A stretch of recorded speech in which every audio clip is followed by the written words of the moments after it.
Welcome, in front of me is Google Pixel 10 Pro, and in this video I will show you how to change DPI settings on the smartphone.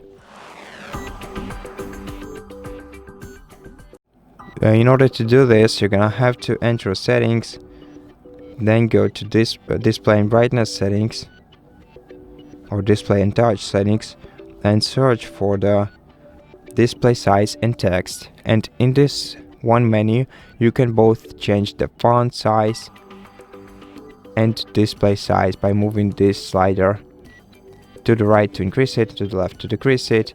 You can also make the text bold by switching this toggle to the right, and you can make the text outline by switching this one to the right.